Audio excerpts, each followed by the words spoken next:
तो हम अब अगली क्लास में बात करेंगे।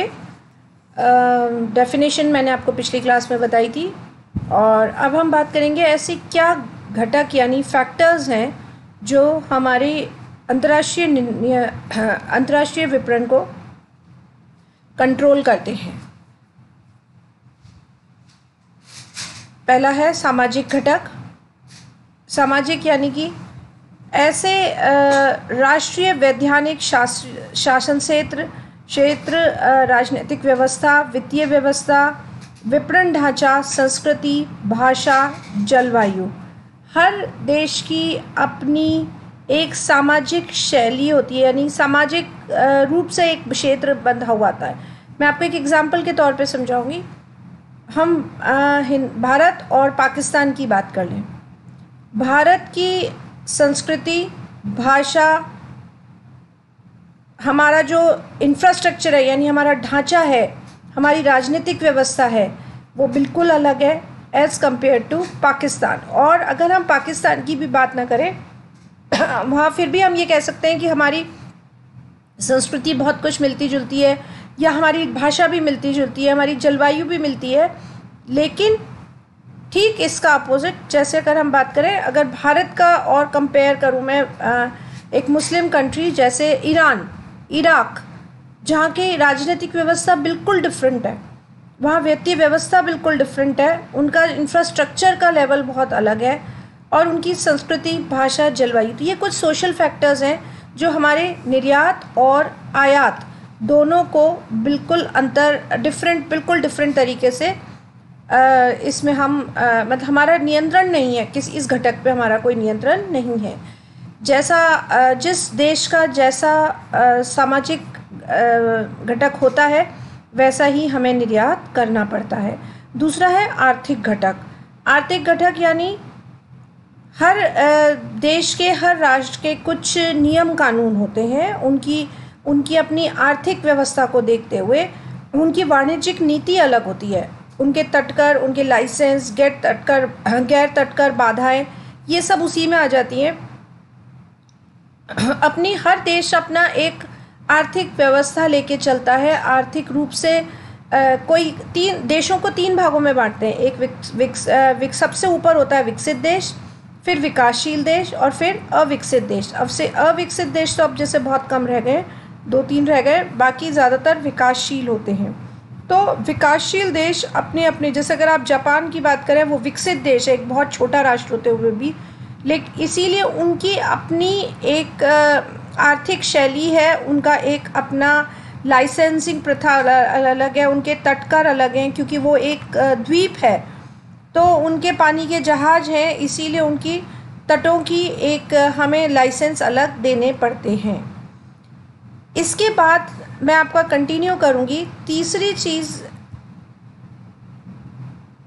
आप जैसे यहाँ देख रहे हैं स्क्रीन पर, प्रतिस्पर्धा यानी कंपटीशन। अब आज हमारा समय है कंपटीशन का। आप जानते हैं ग्लोबल मार्केट हो गया है, हम सभी राष्ट्र एक छत के नीचे आ चुके हैं, उसे बोलते हैं ग्लोबल।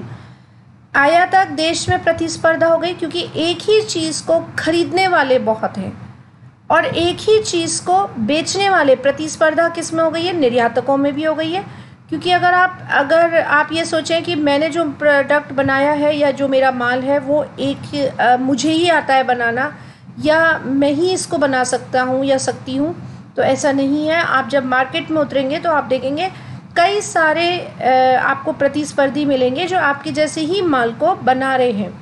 तो यहाँ पे आगे हम चल के इस बारे में बात करेंगे। यहाँ पर एक बात बहुत ज़्यादा प्रतिस्पर्धा में आती है, आपका माल की क्वालिटी कैसी है, और दूसरा जो आपको दूसरों से अलग बनाती है, और आपका मूल्य।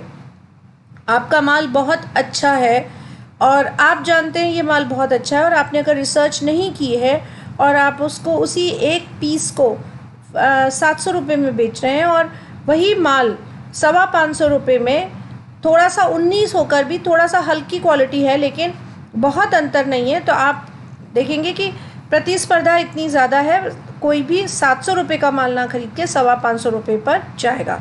तो आपको कंपटीशन, जब आप उतरते हैं मार्केट में अंतर्राष्ट्रीय विपणन में, तो आपको अपने साथी निर्यातकों या आयातकों में आपको प्रतिस्पर्धा देखनी चाहिए।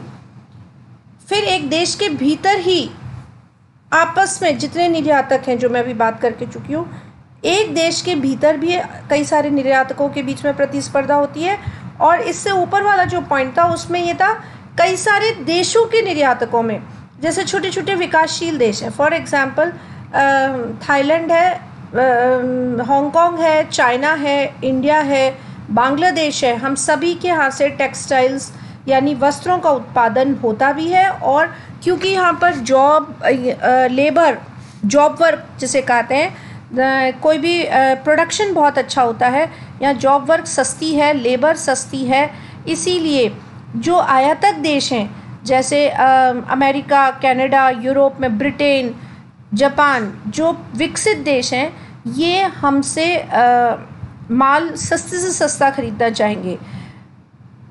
छोटे विकासशील देशों को अक्सर तो दो आपस के प्रतिस्पर्धी देश हो गए, जैसे कि एक ही माल को बेचने के लिए पाकिस्तान भी है, इंडिया भी है, और चाइना भी है, और बांग्लादेश भी है, और हांगकांग भी है। तो ये सभी देश मिलके एक ही माल को अगर बना रहे हैं, तो आयातक देश के पास चॉइस होती है कि वो किसी भी एक राष्ट्र से खरीद सकता है।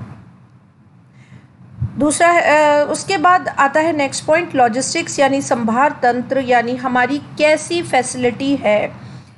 ये बहुत इम्पॉर्टेंट रोल प्ले करता है कि हमारे जो हम माल को ट्रांसपोर्ट कर रहे हैं, जहाज़ द्वारा ट्रांसपोर्ट कर रहे हैं, ये माल की उपलब्धता कितनी अच्छी है, हमारा माल कितनी जल्दी पहुंच जाता है।